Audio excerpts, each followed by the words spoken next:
And it says you are streaming live on YouTube, Dr. Perella. Thank you. Okay. Well, good evening. My name is John Prella. I'm the principal of Revere High School. I want to welcome our panel as well as our attendees and of course anyone viewing on the Revere Public Schools School Committee YouTube live stream. This is our first community working session, which has been designed to work with our a panel of community leaders and parents and guardians who have a stake and are interested in some of the changes taking place at Revere High School. I am going to share my screen and begin this, the initial part of this presentation.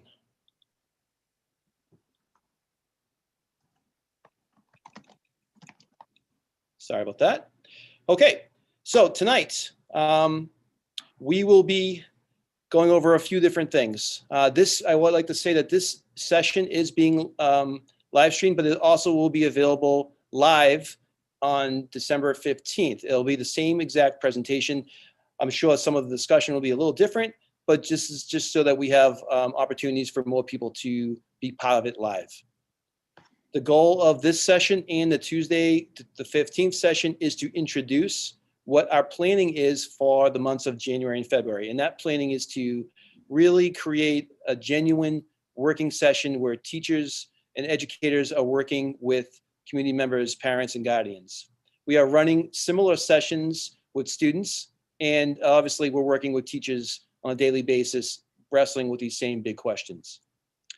I'd like to begin with inviting my panel to please put their video on, and we're going to introduce ourselves. And I will ask each one by one to do so. I'll start off by introducing myself. My name is John Perella. I am the principal of Revere High School. This is my third year in this position. I grew up in Revere.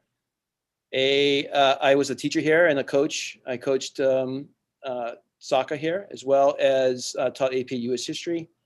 And I went to Medford High School for a few years and was the headmaster of their high school and came back to my homeland. And I'm very happy to be here and be a part of this wonderful school. Mr. Bowen?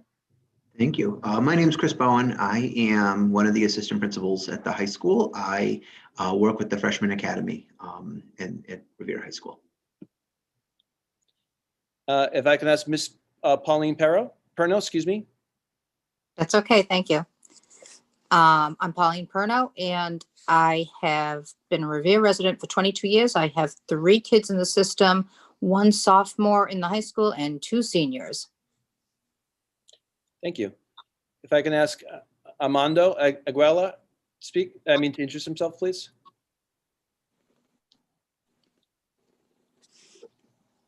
I think you're muted, Armando. All right, let's try it again. Can you hear me now? I can hear you now, yes. So I was saying, my name is Armando Aguilar. I have a daughter who's a freshman this year. I'm a product of Revere High. I actually graduated there myself in 2001. And I'm excited to learn more about the new grading system and all the stuff that you guys have in store. So thank you for doing this.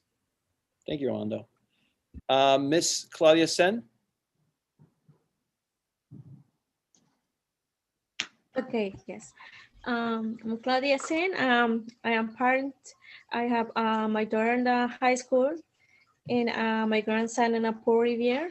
So, and also I'm a parent leader organizer in the community. So pleasure to be here. Thank you. Thank you. Edward Zaramello. Hello, my name is Edward Zaramello. I've lived in Revere for a little bit over 10 years. I have 4 kids. 2 are sophomores at Revere High and 1 is in 8th grade at SBA. Thank you. Ms. Jamie Farrell. Hello. My name is Jamie Farrell, and I'm the parent of an 11th grader at the high school. Excellent. And the last panelist is Mala Hill. Quinones Hill, excuse me. Thank you. My name is Marla. This is my husband, Chris, and we have a freshman at Revere High School. Excellent. Well, thank you guys. And you can shut your video off at this point. So this panel are parent and guardian volunteers who have, oh, excuse me.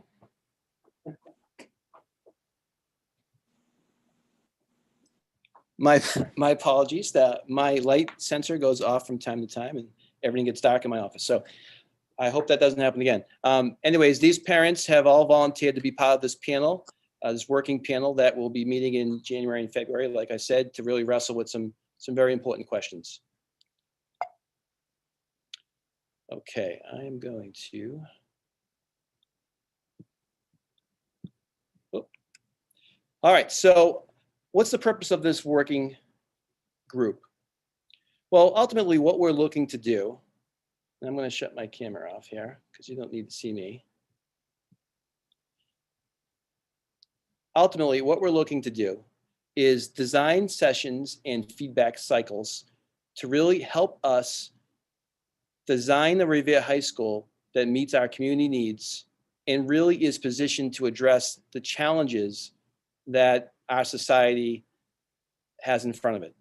One of the beautiful things about where we are at Revere High School right now is we are in the midst of planning and building a new high school, a physical new high school. And that high school, we hope to be in place within the next 6 to 8 years. And that might seem like a long time off or far away, but in reality, it's not a very long time to really, for us to prepare to enter that school as a school that we think we need to become and not what we presently are. At the heart of what we're doing are some very simple questions that we will begin to wrestle with, and we have been wrestling with these. There are no solutions or answers to these, but it's things that we always need to be really challenging ourselves to consider. What kind of school do we want to be? What is the role, the purpose? What is schooling for in the first place? Not just for the community, but for students and for their families and for our society in general.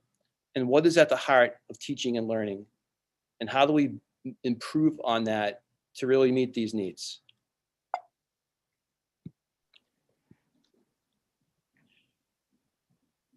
You know, public education is, we take this work very seriously. We understand the immense role public schools play in our society. And I think this quote really captures it well, is that schooling, and one of the things that we've been able to do is really examine the history of public education, but schooling is a reflection of our society. It shows us how our society has been designed, what its values are, and what its goals are. But at the same time, it is the best and most powerful vehicle to change society. So it has these dual roles that we want to be able to navigate and really take advantage of in order to create the school that we're hoping to create. I'm going to start off with this short little video, and in education we call this an activator. Basically a way for us to kind of get our thinking going. Because there is a big question that I'm sure is on some people's minds, that is, why are we doing this now? Like, what is wrong with our schools? Not only now, but in general, schools seem to be working. They work fairly well for the past 150 years. Why do we want to take on this really this challenging endeavor to change this institution? So we're going to begin by, I'm going to show a little bit of this video. I hope this works out. We're going to show up to about 3 minutes of it, and then I'm going to take a pause and ask the panel to come back and have a little conversation about what we just viewed.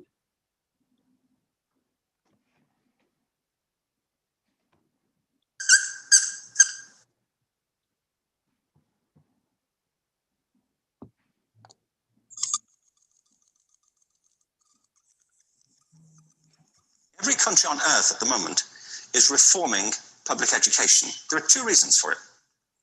The first of them is economic. People are trying to work out, how do we educate our children to take their place in the economies of the 21st century? How do we do that? Given that we can't anticipate what the economy will look like at the end of next week, as the recent turmoil is demonstrating. How do we do that? The second, though, is cultural. Every country on earth is trying to figure out, how do we educate our children so they have a sense of cultural identity and so that we can pass on the cultural genes of our communities while being part of the process of globalization. How do we square that circle? The problem is they're trying to meet the future by doing what they did in the past. And on the way, they're alienating millions of kids who don't see any purpose in going to school. When we went to school, we were kept there with a story, which was if you worked hard and did well and got a college degree, you would have a job. Our kids don't believe that. And they're right not to, by the way. You're better having a degree than not, but it's not a guarantee anymore. And particularly not if the route to it marginalizes most of the things that you think are important about yourself. Some people say we have to raise standards if this is a breakthrough. You know, like really, yes, we should. Why would you lower them? You know, I mean, I haven't come across an argument that persuades me of lowering them. But raising them, of course we should raise them. The problem is that the current system of education was designed and conceived and structured for a different age. It was conceived in the intellectual culture of the Enlightenment and in the economic circumstances of the Industrial Revolution. Before the middle of the 19th century, there were no systems of public education. Not really. I mean, you could get educated by Jesuits, you know, if you had the money. But public education, paid for from taxation, compulsory to everybody and free at the point of delivery, that was a revolutionary idea. And many people objected to it. They said it's not possible for many street kids, working class children to benefit from public education. They're incapable of learning to read and write, and why are we spending time on this? So there's also built into it a whole series of assumptions about social structure and capacity. It was driven by an economic imperative of the time, but running right through it was an intellectual model of the mind, which was essentially the Enlightenment view of intelligence. That real intelligence consists in the capacity for a certain type of deductive reasoning and a knowledge of the classics originally, what we come to think of as academic ability. And this is deep in the gene pool of public education, that there are really two types of people, academic and non-academic, smart people and non-smart people. And the consequence of that is that many brilliant people think they're not, because they've been judged against this particular view of the mind. So we have twin pillars, economic and intellectual. And my view is that this model has caused chaos in many people's lives. It's been great for some. There have been people who have benefited wonderfully from it, but most people have not. Instead, they suffer this. Okay. I'd like to ask the panel to come back on with their cameras, please. So if we could, I'd like to spend a little time having a conversation about getting some reactions from the panel about what we just viewed. This is a visual that I've used before in classes to sort of set the context of why change is necessary. So I'm going to open it up and see if who has something they'd like to add to that. Okay, I guess I'll go. So a couple things stuck out for me, which was basically the system's a little bit dated, somewhat archaic. One thing that was like really impactful in this video was the part where some people are smart versus not smart. I don't know. I feel like everyone is smart in some way, and we all serve a purpose in society. So that's the way I took that video. Thank you.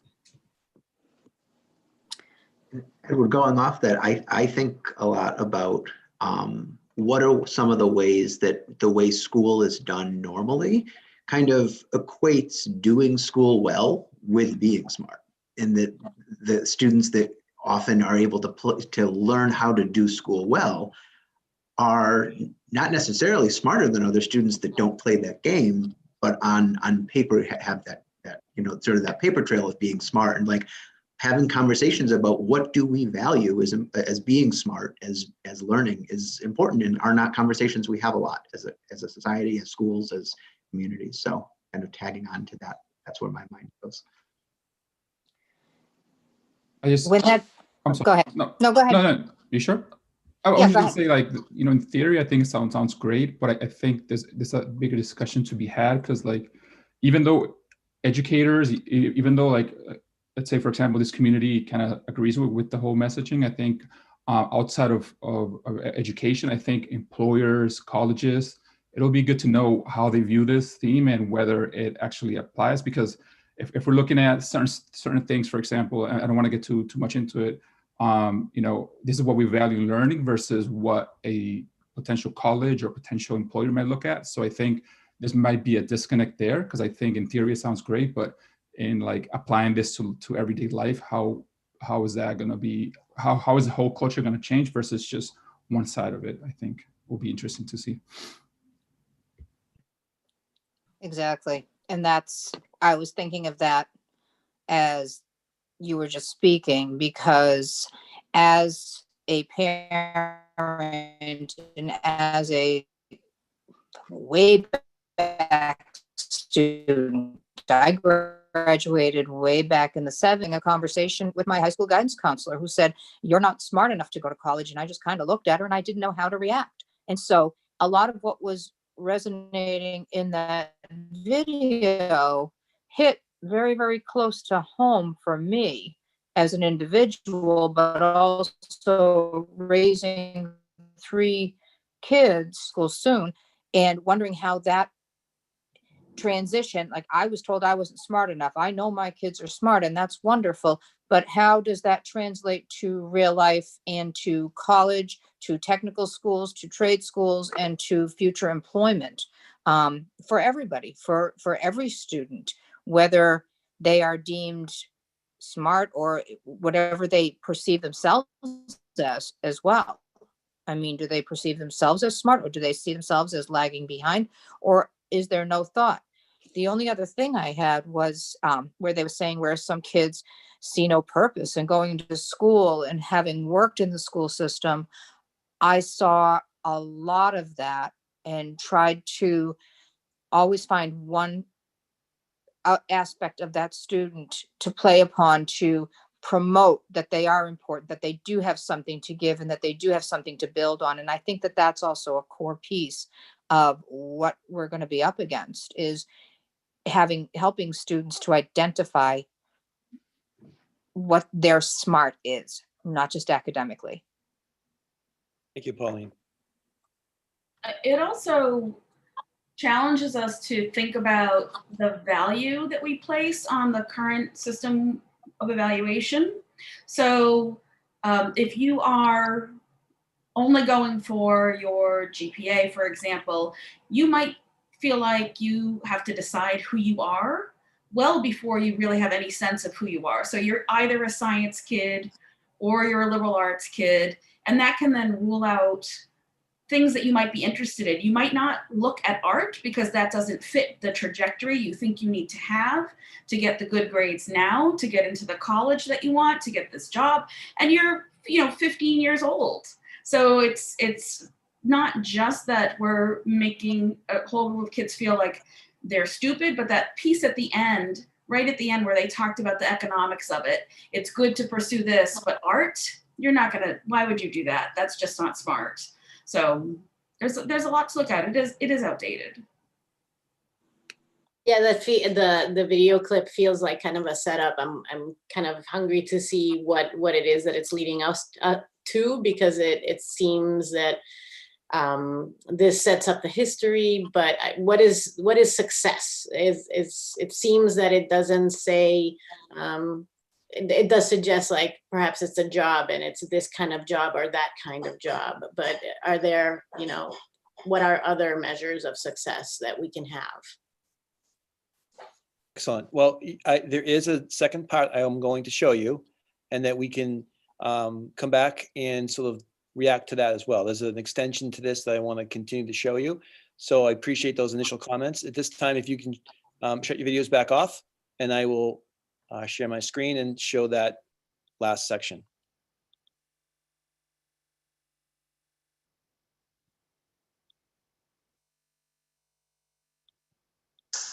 I believe we have a system of education that is modeled on the interests of industrialism and in the image of it. I'll give you a couple of examples.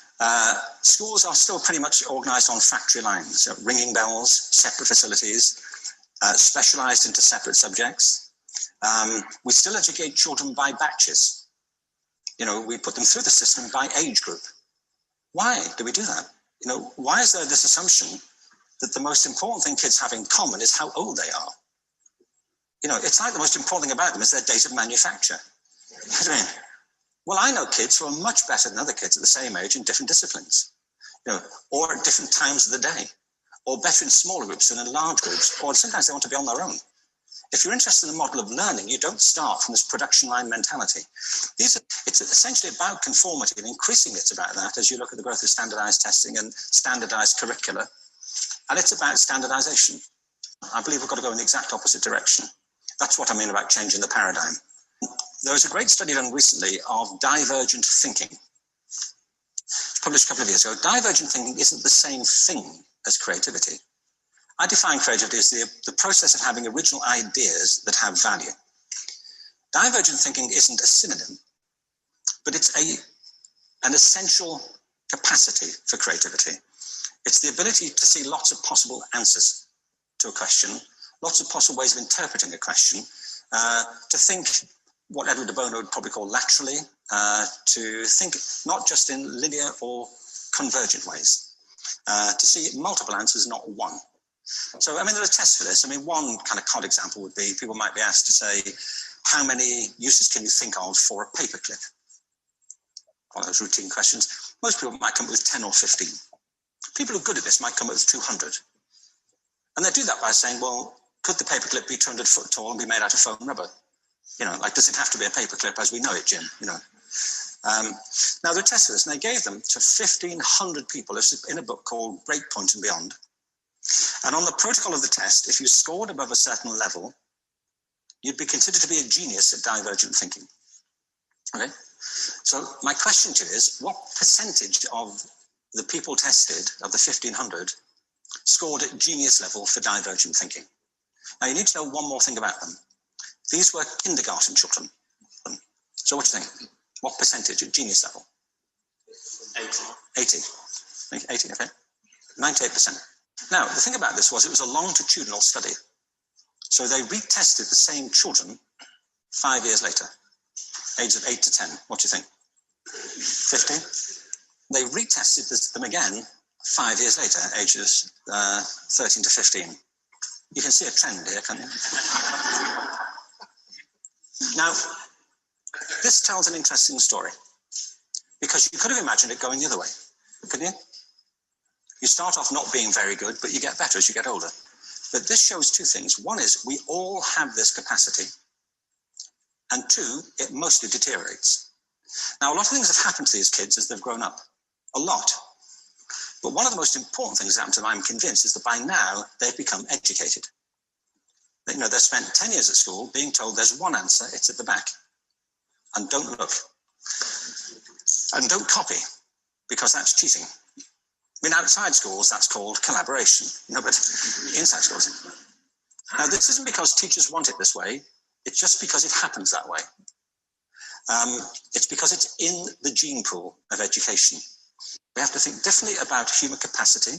We have to get over this old conception of academic, non-academic, abstract, theoretical, vocational, and see it for what it is, a myth. Secondly, we have to recognize that most great learning happens in groups, that collaboration is the stuff of growth. If we atomize people and separate them and judge them separately, we form a kind of disjunction between them and their natural learning environment. And thirdly, it's crucially about the culture of our institutions, the habits of the institution and the habitats that they occupy.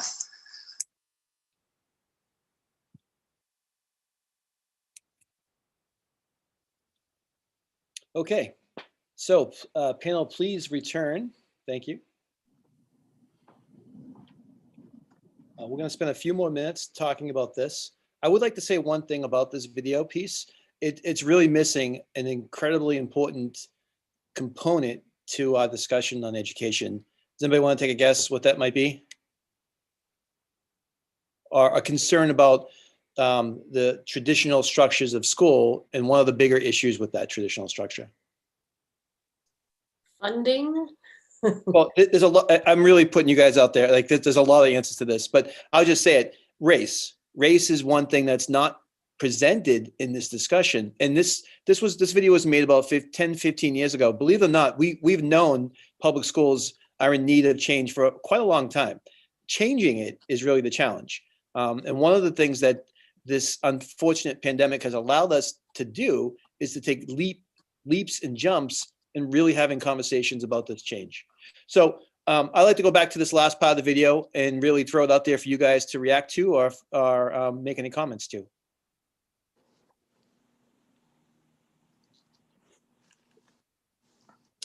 It was very interesting at the point where he said, don't look, there's one answer, it's in the back, don't look, don't cheat. And now they're transitioning that into what's now called collaboration, which in and of itself is a great idea. It's wonderful. But I think before we can jump straight from the answer in the back to collaboration on the front, is we need to figure out how to get everyone in that group, whichever little subgroup, whichever breakout room, whatever that you're in, so that one person isn't carrying the workload and doing the workload while the others kind of lay back, and figure out why is it that it's happening like that still.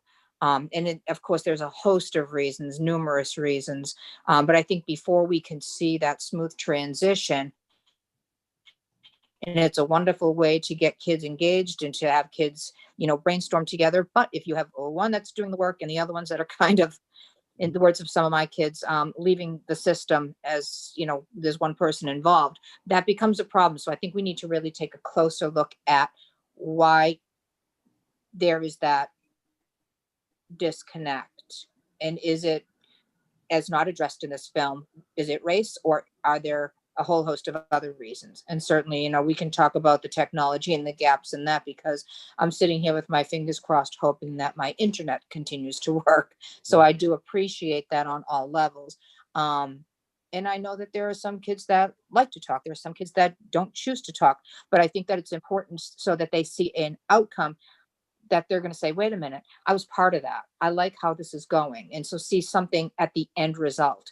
And so I think that that's where we have to kind of focus as well. Thank you. Thank you very much. Yes, Jamie? It neglects the issue of race. It neglects the issue of gender, which, those schools when they were founded were not for women. And it also neglects the issue of economics, and Marla mentioned funding, because the public school experience is not the same from town to town. We base it on taxes, and that really restricts your access. So it's important to recognize all of that, but all of that being said, what he's talking about needing to revisit this so that we have this divergent thinking, it's really hard within the current system, because you're expected as a teacher to teach a certain amount on a certain timeline, and a student will graduate this grade with these skills in place, and it builds and it builds and it builds. And if you're not able to establish that foundation in this year, what happens the next year? So blowing that concept up does make sense. Mixing, in my opinion, mixing different abilities versus years or grade level makes a lot of sense. It feels like something that's really hard to attain with just the sheer size of a school like our high school. I can't imagine, again, what Marla said about the funding, like the funding that it would take, because it would mean a different, not just how we look at the students, but how we look at teaching, how we value teaching, how much money we're willing to put into a school, because it would require a lot more teachers in the building, I think. So.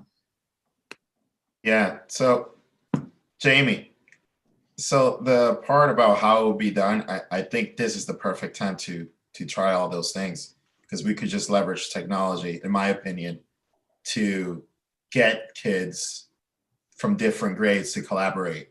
And collaboration could mean they're just going online and looking up the answer. But even though they're looking up the answer, they still have to read. So some learning does take place. And I don't know, I'm sure there's some software out there. That's my thought on it. Just leverage technology in this aspect.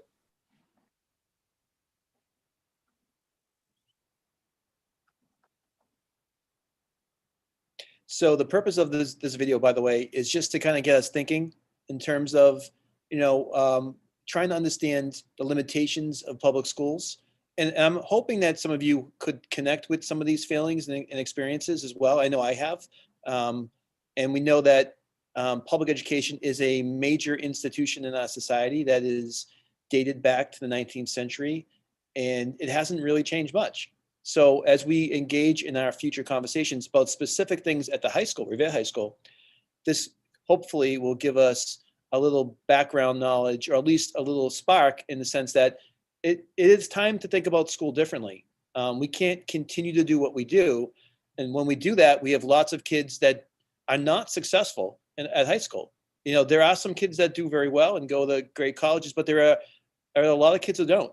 And there are a lot of kids who get out of high school and don't remember a thing that they learned, because the real goal was not to learn, it was to acquire grades.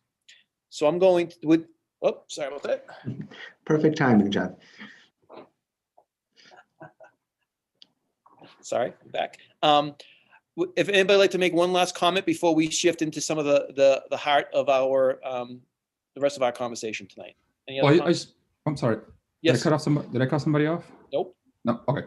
No, it was funny how you mentioned the race thing, because that's the first thing that came to mind. For example, when I was in high school, one of the things that me and my friends dealt with was how, standardized testing such as SATs, like historically, like minorities do worse in those type of testing.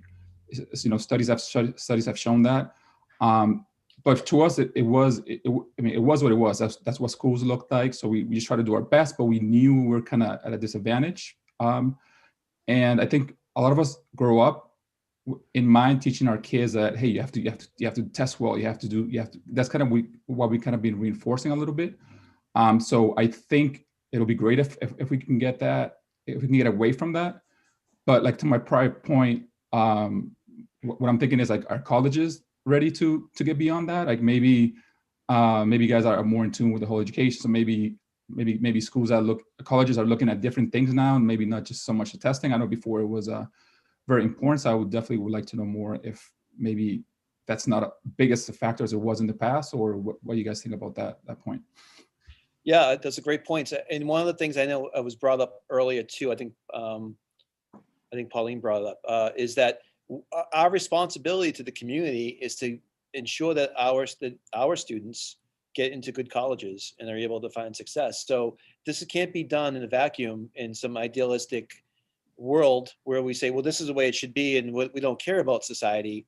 But in the same sense, or likewise, we have a big role in changing society. Like I said in the very beginning, like this is one of the really powerful ways or impacts public education has on society. This is where change comes from. So that's a really good point, Armando, though, that we have to find that balance. Mala, would you like to I just give you an opportunity to say anything if you don't have to? Okay. This is all very exciting. This is why I wanted to join this discussion group, because it's just all these new things, this opportunity to try and to provide new opportunities for the students that are coming through the Revere High School. It's just very exciting. So thank you for the opportunity. Excellent. I'm going to ask all you guys to shut your videos off one more time, and then we're going to continue on with our discussion and get into some of the heart of what we really want to get into. So let me, no, not going to do that again. Sorry.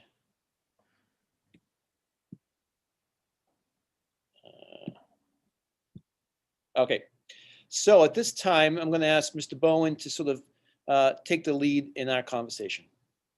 Thank you. And I'm actually, this is very perfectly timed. One of the attendees in the chat posed a question. Karen Stevens said, this seems to be more about different types of teaching than about grading, or not about grading. And I think part of our goal in this working group is to kind of help sort of put all of the pieces to this together. So much of the conversation we've been having, and so much that's on the forefront of everyone's mind when we're thinking about school, are sort of the outputs, in the system. When we talk about what's on the report card, and what does the grade system look like, and what gets credit in certain classes, and how does someone's GPA get calculated based on which honors or AP class they're in, and when parents sign into PowerSchool, what do they see so they know how they can support their student? And what we have kind of started to think about is how all of those topics are sort of really the tip of the iceberg to this bigger conversation about what should learning look like in high school, and specifically at Revere High School. And so while all of those conversations and questions about the grading practice in terms of the outputs are important, part of our work in designing this project is to really unpack that into sort of the bigger kind of underneath the surface elements of this project as we start thinking about what it means to be a more mastery-based or competency-based environment. And so I'm just going to talk a little bit about some of the elements of this work that this group is going to help us take on. And so we've got this kind of big tip of the iceberg piece about what matters to students and to families and colleges in terms of what's reported out when we're talking about student learning. All of those things kind of above the surface. And then below the surface, we're thinking about three sort of big buckets of the work that we've been doing in Revere, both at the district level and at the high school level for several years. The first component focuses on what we at the high school are referring to as life-worthy learning. Sort of what are the things that students should be learning, that we as a community agree should be learning, so that when they finish high school, they've had a successful experience that positions them to do well after. That not only includes the content that students learn, but also, and this is one of the things we're going to dig into tonight, kind of these broader core competencies that extend across all content areas, that are things that when we look at what does a student who graduates Revere High look like, what do they know, what do they learn over 4 years, that we really have an understanding of what those things are, and we're working on those kind of interdisciplinary skills that prepare kids for success after high school across 4 years of high school. So that's kind of that first component that we're going to try to dig into and make sure that we have student and family voice in shaping that work. Another piece there is the collaboration piece, this idea of habits of work, kind of what are the characteristics of effective students that we want to teach and we want to help students get better at, and how do we report that so that students have actionable feedback that they're receiving. That's the first kind of big element of this work. The second element over on the right-hand side is this idea around what we're calling fair and equitable assessment, kind of how we test and how we understand what students are learning. And we want to start thinking in the high school how we can be more innovative in terms of the ways we assess students. Thinking about more interdisciplinary performance tasks, getting away from just a test and just a paper, but really looking into more kind of performance tasks that get at critical thinking and problem solving and deeper skills like that across different content areas. To kind of deeper learning and in all levels, not just saying, okay, well, these students in these class get the challenging work and everyone else is going to just be pushed through. And I'm not saying that that's what we do, but this mentality that all students shouldn't be given access to all types of higher level learning is something that we really want to dig into. Thinking about how we prepare students for AP courses and how we give them access is another piece of that. So when we think about our assessment systems, when we're assessing more complicated skills and competencies than just what's in the back of the textbook, we need to think differently about how we assess that. And that's some of the work that we're going to be asking your feedback on throughout this work. And then the third piece is this idea around giving students multiple opportunities to demonstrate their mastery that we're helping them work towards. This can be in the classroom level, focusing on revisions as a part of learning. This idea that every student or every person learns new things by failure, and by taking that failure and making corrections to what you've learned from that failure and improving from there. Nobody has gotten to where they are by being perfectly successful at every attempt. And how do we make our school systems reflect that, which is something that we value about how human beings learn? This idea of thinking about competency recovery, and when we have students who don't do well in courses, how do we help them demonstrate and work towards mastery of that, as opposed to having to retake entire courses or entire years of school? How do we provide more targeted interventions on specific content? We're trying to look into pathways. How do we give students, once they've maybe started out their high school career, opportunities to really not label themselves as, oh, I'm a science person or I'm not a science person, but kind of think and explore different pathways that they can pursue in high school that are based off their passions and their interests? And how do we design electives around students' needs? How do we give them opportunities for internships and college courses and online courses that we can't offer in the building, perhaps, and independent research projects that help students really demonstrate what they know in a variety of ways, not just by taking courses. So we're really trying to think about, before we get to the point where we are speaking with the community and really trying to dig into how does our grading system slowly change over the next 5 years for all of the things at the top of this iceberg. We want to get this group engaging in conversations about some of these under the surface topics, so that we're all sort of able to design some of the pieces of this work that we all want to see. And that we also have a group of concerned family members or guardians who are able to give feedback to proposals that we're coming up with, not just this year, but over the course of the next year on all of these areas. Because yes, it's not just about grading, it's all of these pieces together. But as we make changes with some of these pieces down below, it necessitates making changes to some of the pieces up above. And so the way we're structuring these events over the course of the next few weeks after the holiday will be to kind of dig into each of these elements in a similar fashion to what we're doing now, with sort of different tasks and questions that we're asking the participants to focus on, building up to kind of our final sessions where we dig into more of the technical pieces to find out what really matters to families and to students in terms of grading systems. Our goal is to design into what matters to people, as opposed to say, here's what we're doing, what do you think about it? And we feel like to have that conversation, we really need to have good exploration of these topics below the surface. So Dr. Perella, I think maybe we can open up now, if everybody can turn their screens back on. I've put the PowerPoint in the chat. And I guess where we'd like to take the conversation now would be sort of just reactions to that. And I know that there's a lot there. That's why we're going to kind of dig into each of those over the course of each session. But our main question for you that we'd like to hear from is sort of what's missing from this process from our perspective. We've tried to think about kind of grading at the top of this iceberg and kind of all the other pieces of that video that sort of resonate with us. What are we missing that needs to be included before we kind of set a final schedule for what these sessions are going to focus on? We want to have a conversation about first what you heard there, but also about are there elements of this that we haven't thought of? Should there be another blurb there that we're focusing on? I will stop talking and I'll open this up. I could jump in too. We don't expect you to have an answer right now only. Right. We will be providing a survey and opportunities for you to provide more information.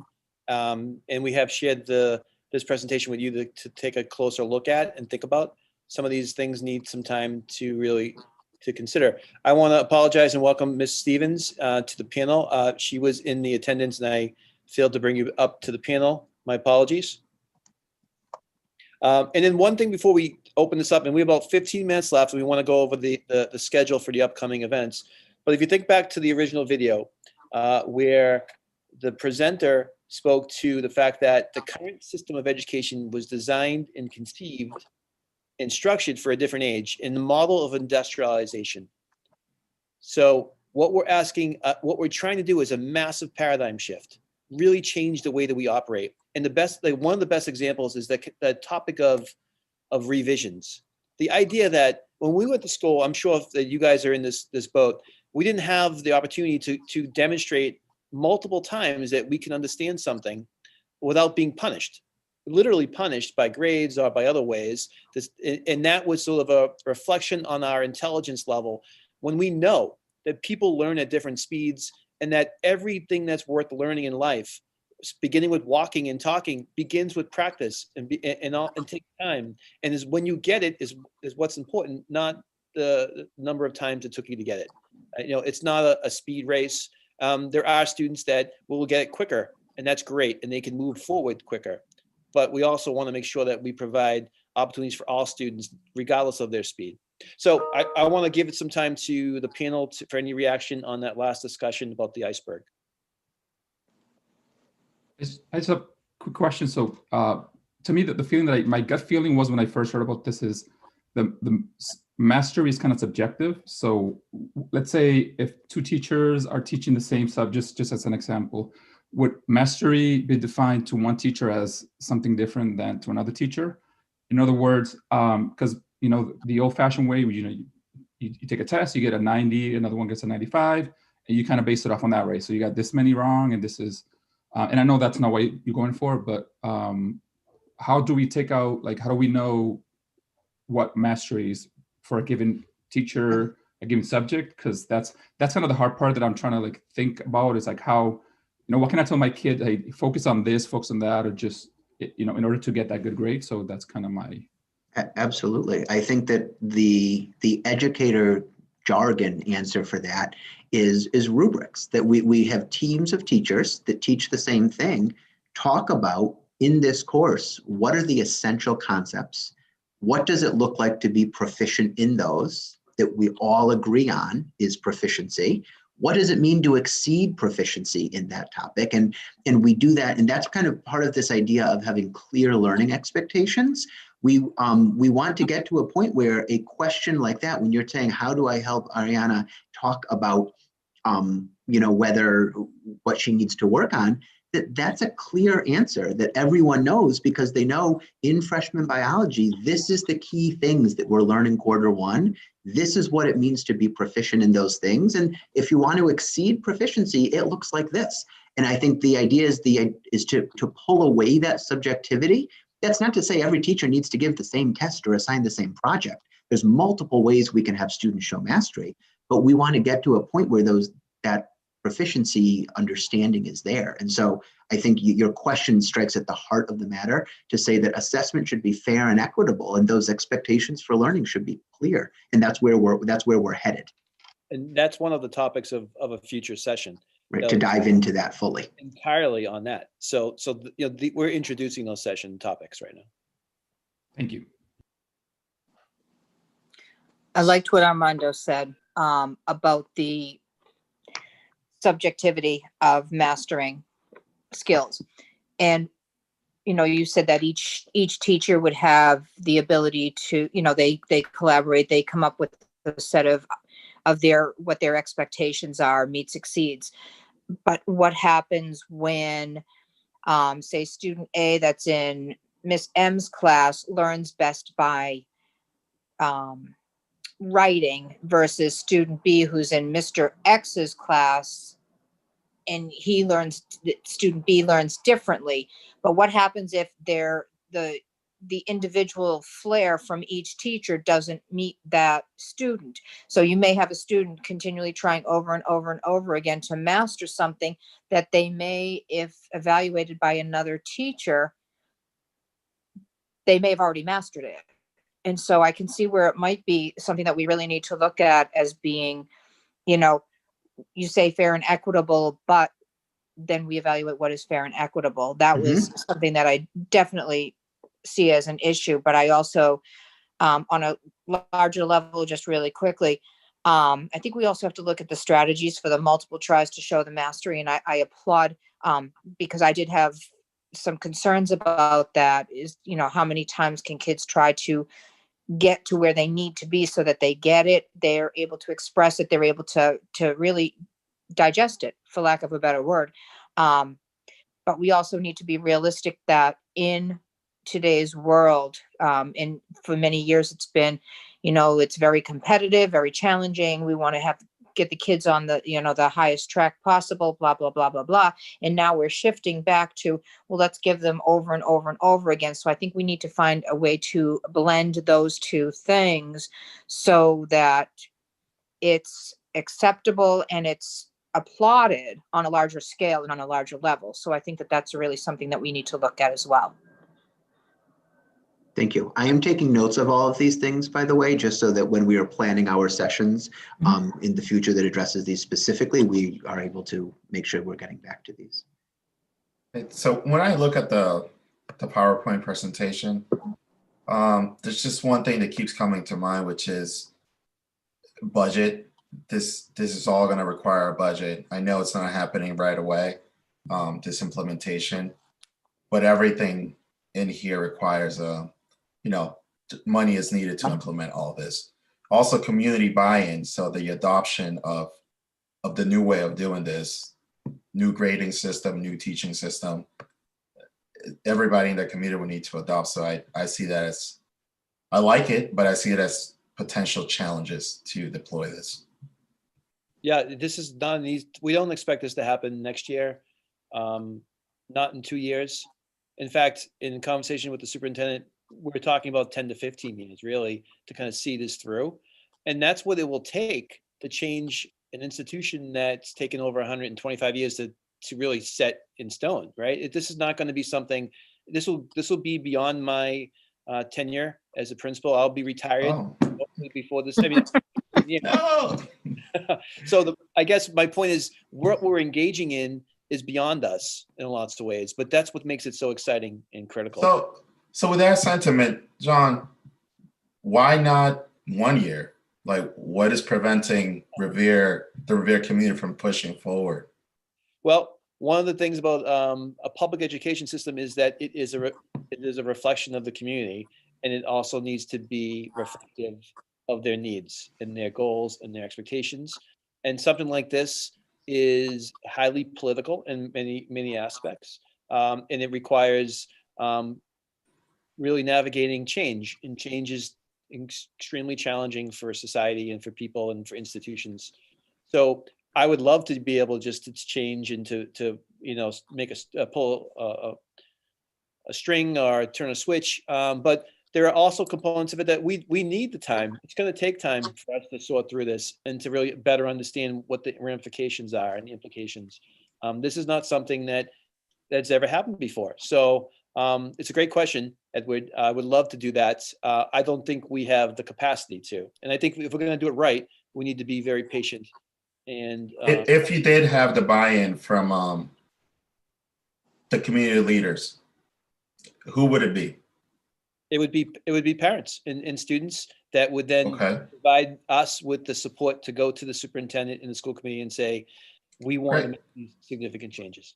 Yeah. In my opinion, I know this would be a huge undertaking for the school, but it would be great if this could get done under your leadership. I mean, I would support it. I'm sure many community members would support it as well. Well, and I don't want to talk too much.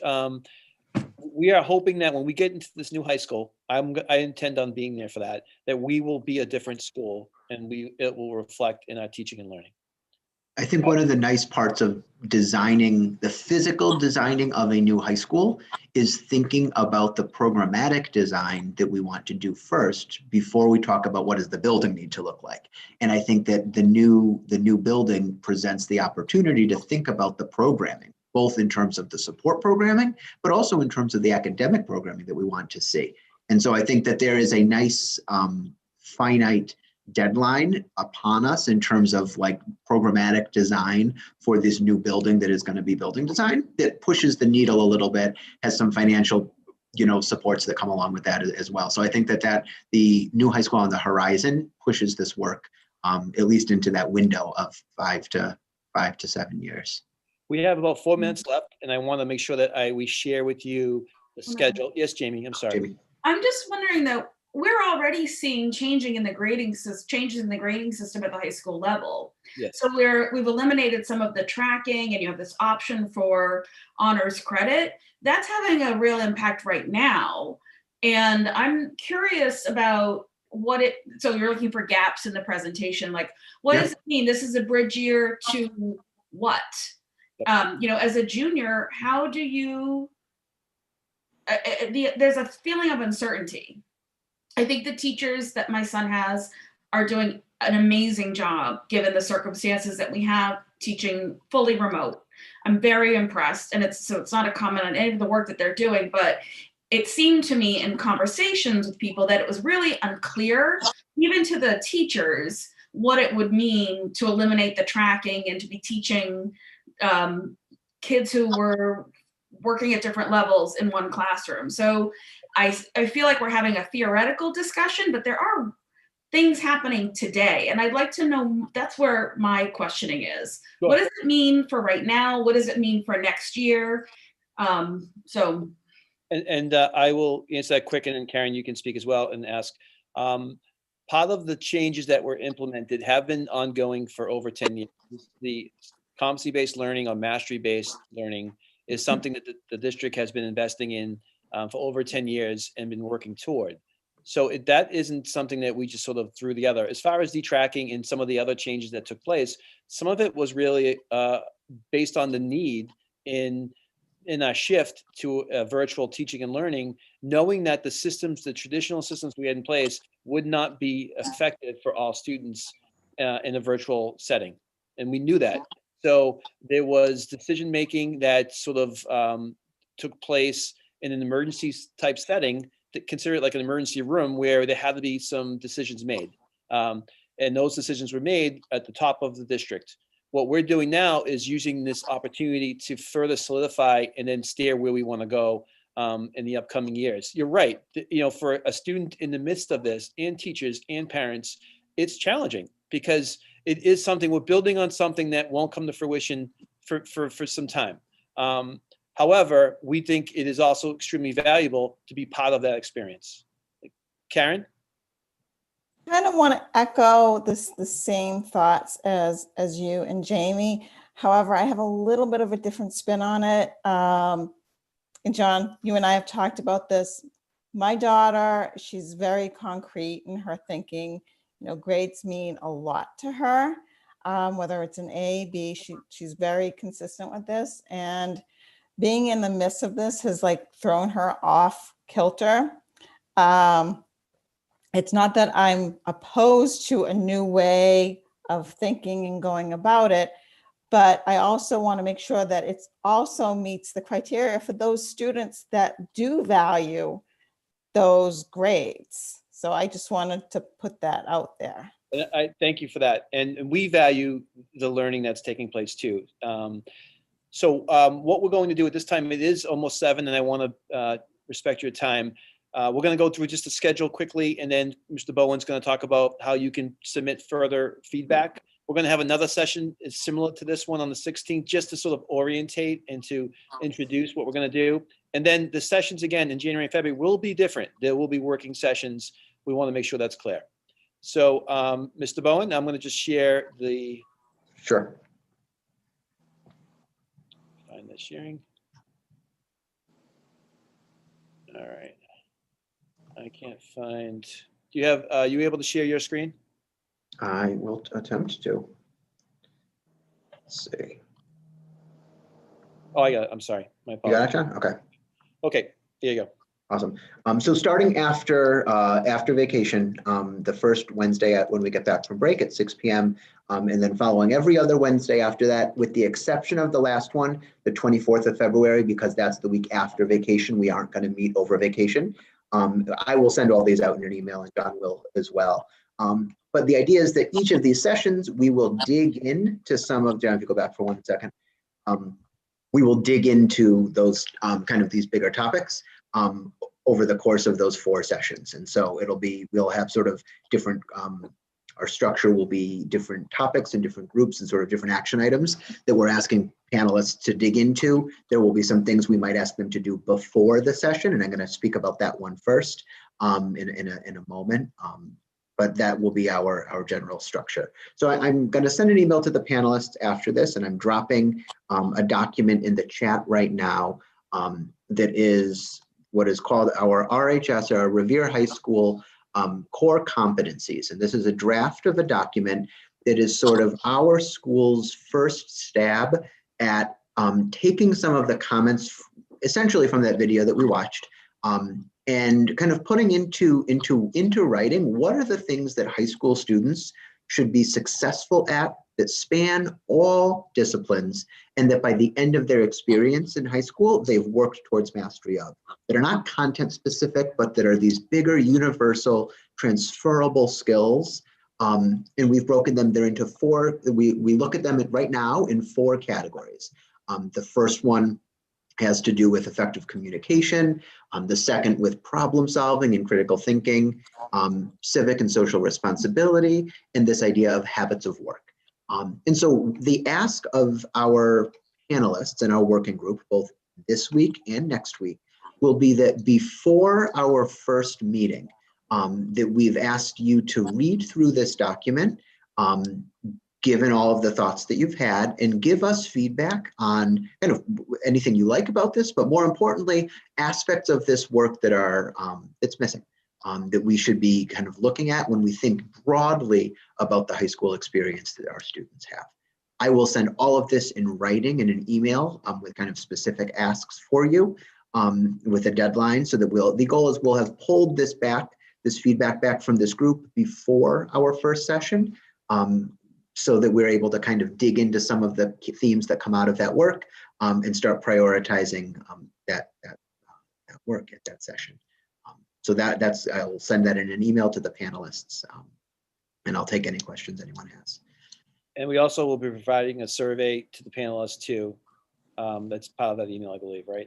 Yep, yeah, it'll come out. I'll send it out this evening after this meeting. I'm sorry, the next section is going to be exactly as this one, right? So we don't have to attend. That's just for another group to have the opportunity? That's Okay. correct. The next Perfect. time that for you to attend would be that first Wednesday in January. I believe it's the 6th. And that we will dig into one of those big topics more thoroughly. So next Tuesday is just the same as tonight with just different panelists. And our plan is to create a Google Classroom similar to some of the things your students are doing for this working session. And ultimately what we'll do is at the conclusion, after the February 24th session, we'll be able to do a culminating sort of presentation and share out as a team. And then depending on what comes out of those discussions, we either will present that information to the school committee, the teachers, or even to the community in general. So we have a lot of options. So it's 7:04, and I want to be respectful of your time tonight. Again, tonight, I hope that you got a taste of our introduction into what we're hoping to begin to tackle. This is extremely challenging work. I think your perspectives are awesome. I'm real excited about hearing the different voices and different things that are important to you. I think that what this is all about is really making sure that we reflect what the community is looking for. There are people, I'm sure, who are attendees. If you are interested in being on the panel, you can reach out to Mr. Bowen. There's been many communications, and we'll continue to provide other opportunities to engage with us as a panel member. We're joking, we're saying the difference between being on the attendees list and the panelist list is that the panelists have volunteered to do a little work between for us. And so kind of everybody's participating and listening, but the panelists have volunteered for us to kind of throw some assignments in between these sessions to do some work. So we appreciate your time, and we know that it's a crazy world today, and it's definitely a busy month. So we appreciate your work into that. If you have any friends or other family that might be interested in joining this group on panel and helping to kind of dig into this, we would love to kind of get a range of families on this group to get as many different perspectives as possible. So anybody, they can just send me an email. You all have my contact information, and we can get anybody who's interested participating. This is our first session and attempt at this, so we hope to get even better as we continue. So I don't want to keep you any longer. I appreciate your time tonight. I hope you all have a wonderful evening, and we'll talk to you very soon. Thank you. Thank you. Bye.